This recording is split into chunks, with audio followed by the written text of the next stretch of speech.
O ser humano precisa da direção de Deus. Não há um homem, não há um ser humano que possa dizer que não precisa de Deus. E por mais que sejam arrogantes as palavras daqueles que dizem não ter necessidade alguma da presença de Deus, da palavra de Deus, para que ela possa viver, apesar de que há muitos, intelectuais, grandes filósofos, conhecedores de ciência, conhecedores de tantas quantas coisas, física quântica, enfim, por mais conhecimento que haja no homem, por maior que seja o entendimento, por mais que o homem estude, conheça e melhore e descubra coisas, porque os anos vão passando, cada dia mais você percebe a tecnologia criando coisas e aumentando, e Daniel já disse isso, está lá no livro de Daniel, que iria se multiplicar muito, as tecnologias. Ia crescer muito. O homem é capacitado de sabedoria, de conhecimento, e Deus deu ao homem a capacidade de construir, de crescer, mas Deus deu uma limitação ao homem que o homem não percebe se ele viver afastado da palavra. O ser humano precisa da palavra de Deus para poder guiar os seus passos, para fortalecer os seus caminhos, e triste é o caminho de uma pessoa que vive sem a direção de Deus. Eu posso lhe mostrar a você, e poderia aqui abrir inúmeros textos na Bíblia que nos levam a entender e a conhecer que Deus, ele direciona o seu povo pela sua palavra. A Bíblia fala que o Senhor conduziu Moisés com os seus olhos. O Senhor conduzia ele.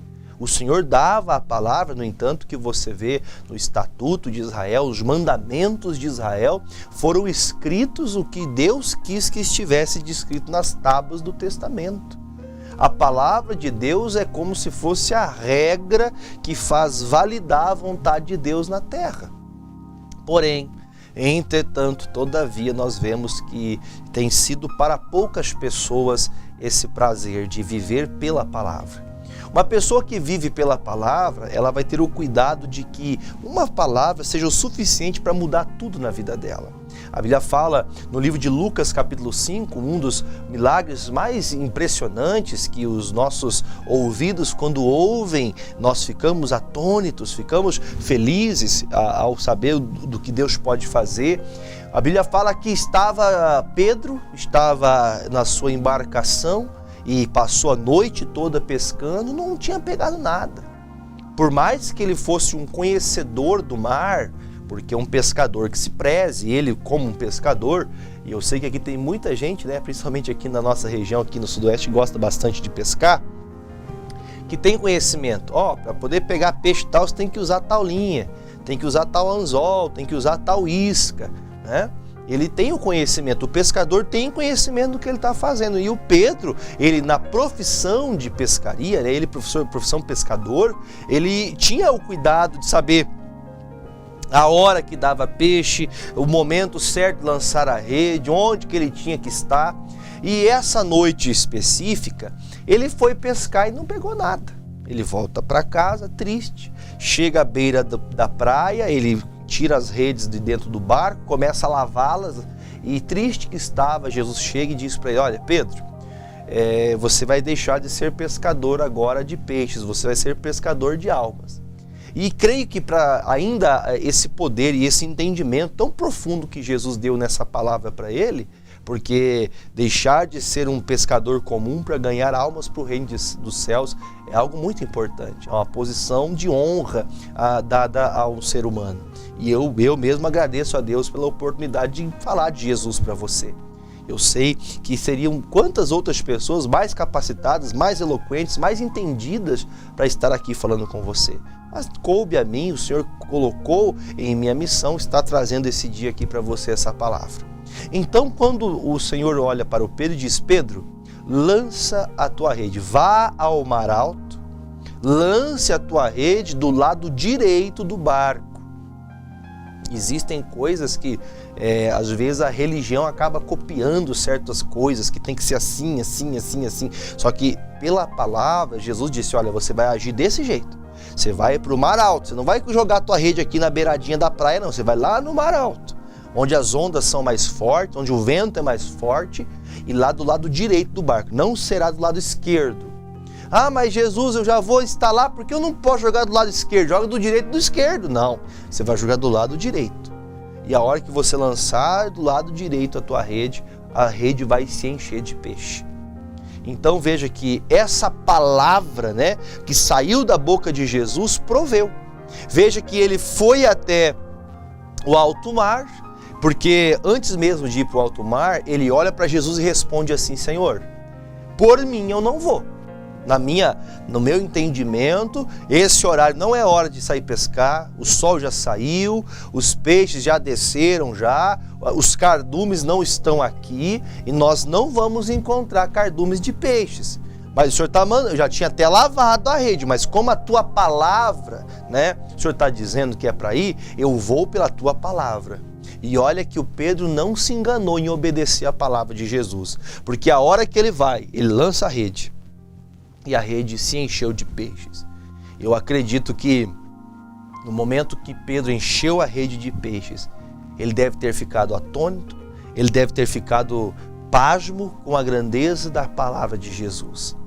A palavra é o que baseia a vida de cada um de nós.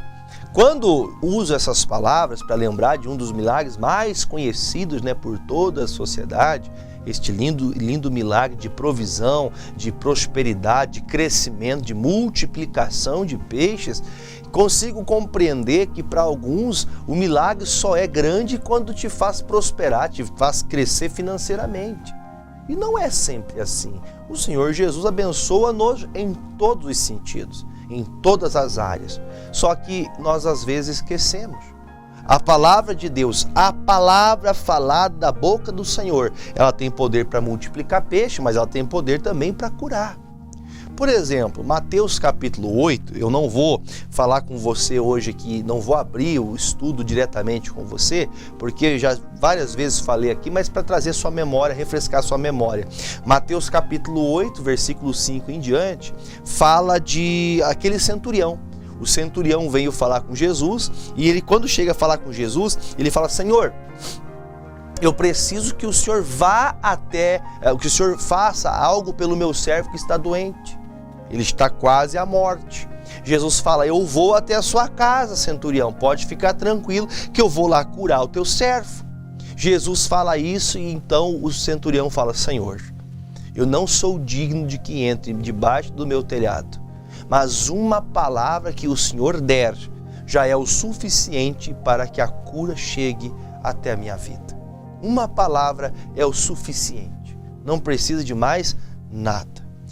Eu me lembro claramente, né, jovem ainda que sou, falo assim brincando com você, mas me lembro da minha infância, que quando alguém fazia uma promessa, até hoje é assim.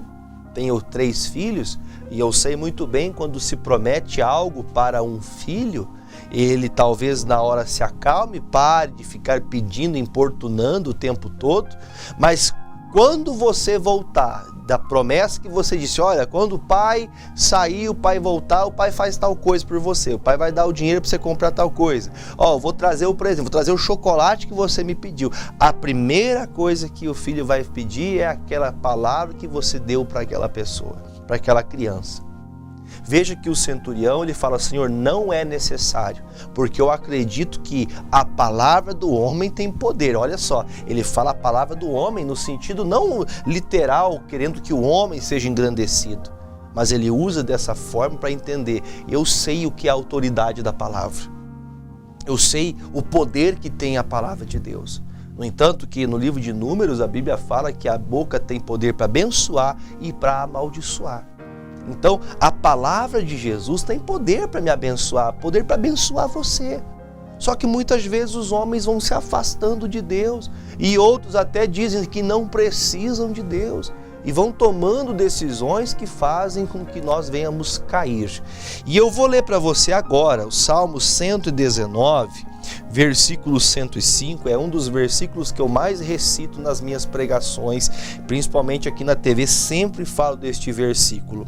Lâmpada para os meus pés é a tua palavra e luz para o meu caminho. O salmista declara, olha, a minha vida é baseada em ouvir a tua palavra, porque o que a tua palavra me direciona é a maneira que então eu vou caminhando. Os meus passos vão largos diante da tua palavra à medida que o Senhor vai me ensinando. À medida que o Senhor vai acrescentando para a minha palavra, eu vou fazendo de acordo com o que o Senhor me dá. O que encaminha a sua vida em um caminho que você viverá prosperidade, paz, saúde, você desfrutará do bem dessa vida, é você ouvir a palavra. Então, o que o salmista disse? Lâmpada para os meus pés. Ele diz, a tua palavra é como se fosse a luz do dia, que raia o sol lá no alto, para que eu possa ver e enxergar claramente o que eu estou fazendo. Quer aprender a lidar com a tua vida? Você quer aprender a comprar direito? Você quer aprender a vender direito? Você quer aprender a casar bem casado? Você quer aprender a ensinar bem seus filhos? Use a palavra. Você precisa de Jesus. Ah, pastor, eu vou falar com o melhor doutor, o melhor especialista em tal área. Ó, pastor, não tem doutor melhor. Esse médico é renomado no mundo inteiro. Já fez cada coisa que todo mundo gava, fala muito bem, estão assim enchendo a bola desse médico, mas você não enche a bola do Senhor, porque em uma palavra ele pode mudar toda a tua situação. Que bom os doutores que ensinam, que curam, que levam, através da medicina, os seus estudos, levam também as pessoas a receberem suas bênçãos, que Deus abençoe e que cada dia tenham mais médicos, profissionais bons, qualificados para ajudar as pessoas. Mas o que ilumina o nosso caminho não é o que o homem pode fazer, mas sim o que a palavra diz. Há pessoas que ficam empolgadas em escutar dizendo assim, o médico tal vai me atender. Consegui uma vaga depois de 6 meses esperando. Você ficou 6 meses esperando o médico, mas você não fez uma oração para falar com Jesus. Triste isso. Triste você precisar de uma direção na palavra e você não procurar. Como que eu faço, pastor, então, para ter a palavra de Jesus? Como que Pedro teve a resposta? Jesus falou com ele. Como que o centurião teve resposta? Jesus falou com ele. Como que Jesus vai falar comigo? Como que eu faço então, pastor, para Deus dar resposta para mim? Você vai ter que falar com Jesus. Você vai ter que ir até Jesus. Lá no livro de Sofonias, eu acho que a gente consegue colocar na tela aqui na Bíblia, Sofonias 2, versículo 1. E se não me engano é isso. Existe muita dificuldade da parte da preguiça das pessoas. As pessoas não querem buscar a Deus. Isso, acho que é Sofonias 2. Tenta acertar lá, depois coloca. Tantas pessoas estão precisando de uma ajuda de Deus, mas ela não quer ir até o Senhor. Ela espera 6 meses até a consulta, ela espera 6 meses até chegar à presença de Deus, à presença do doutor, a chegar ao médico, a fazer o exame, a conseguir o dinheiro, a arrecadar o dinheiro para poder conseguir pagar tal exame, que é muito caro, mas ela não vai à palavra, ela não busca a Deus. Como que eu faço para prosperar? Como que eu faço para alcançar os benefícios de Deus? Eu preciso colocar o Senhor à frente em primeiro lugar. Infelizmente, como diz o Sofonias, isso, pode pôr em tela cheia, por gentileza. O que diz aqui, ó? Congrega-te, sim, congrega-te, ó nação que não tens desejo. Pode voltar. Quer dizer, as pessoas não têm desejo de buscar Deus. Só que o Senhor está falando, congrega. Vá para a igreja, se esforce, talvez em um culto que você não dá bola, aquela mensagem que você pensa que não é para você, é naquela palavra que Deus envia a resposta que você precisa. Por isso diz o Sofonias, olha, congrega-te, vá para a igreja, vá aprender da palavra, vá buscar Deus, vá ao local onde se prega a palavra, para que você tenha contato com Jesus, porque Jesus fala através da sua palavra. Pastor, eu falo com Deus do meu jeito, eu falo com Deus todo dia, não preciso de igreja não. Deixa eu falar para você, amada irmã, deixa eu tentar tirar um pouquinho dessa ignorância. desse pensamento seu. Jesus, ele quer que você se movimente, ele quer que você tome uma posição, uma postura. Quantas vezes o Senhor tem trazido a palavra que seria a solução para o teu problema, que te levantaria, que traria fé para você, mas você continua desanimado. Você tem que congregar, você tem que ir para a igreja, tem que buscar a Deus, mas você não quer ouvir a palavra.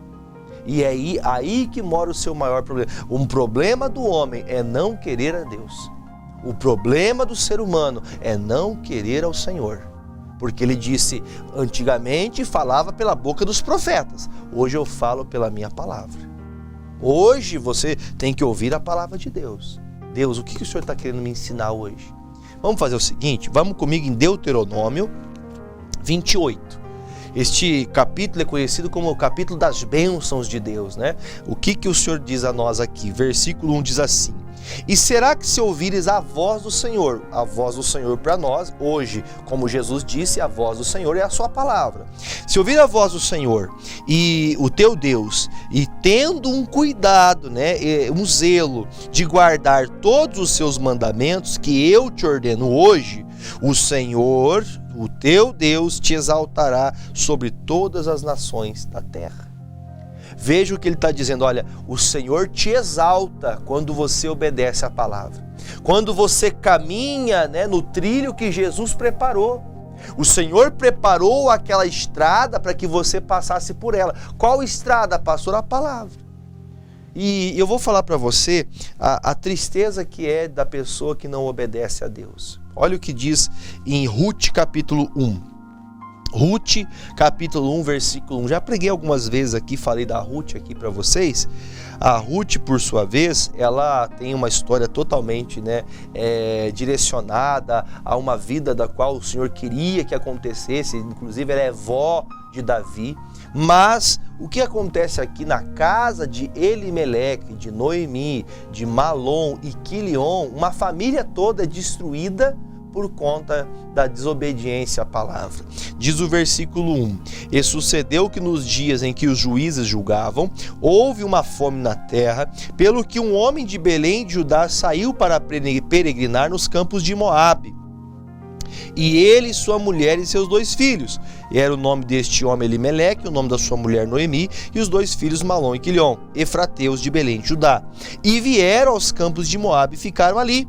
E morreu Elimeleque, marido de Noemi, e ficou com ela os seus 2 filhos, os quais tomaram para si mulheres moabitas, uma que era Ruth e outra que era Orfa, e ficaram ali quase 10 anos. E morreram também ambos, Malom, Quilion, e ficando assim essa mulher desamparada dos seus 2 filhos e de seu marido. O Senhor havia dito, todos em Israel sabiam, que o povo moabita era um povo amaldiçoado.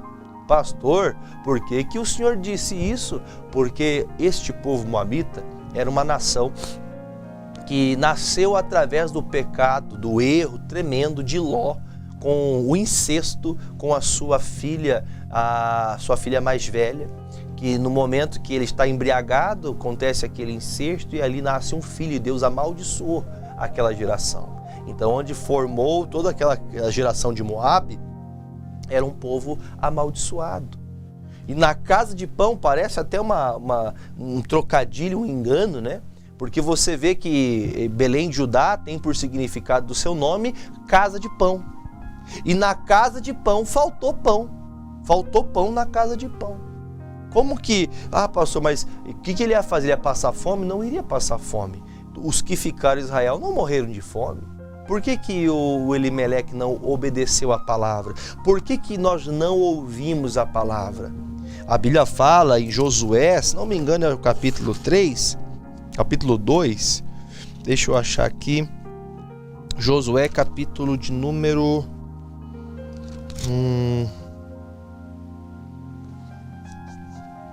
É o Josué capítulo 1. É o capítulo 1, versículo 8.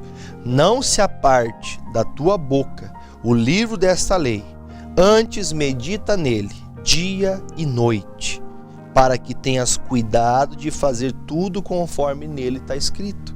Porque então farás prosperar o teu caminho e então prudentemente te conduzirás. Deus está dizendo ao nosso coração hoje: será que eu não estou fazendo as coisas do meu jeito somente? Porque se agimos somente do nosso ímpeto, da nossa força, da nossa vontade, nós podemos estar, infelizmente, negando a palavra. E o homem que nega a palavra sofre. O ser humano que nega a palavra de Deus padece. Eu não quero ser negligente em minhas palavras, mas talvez o que você está passando hoje é porque você desobedeceu a palavra.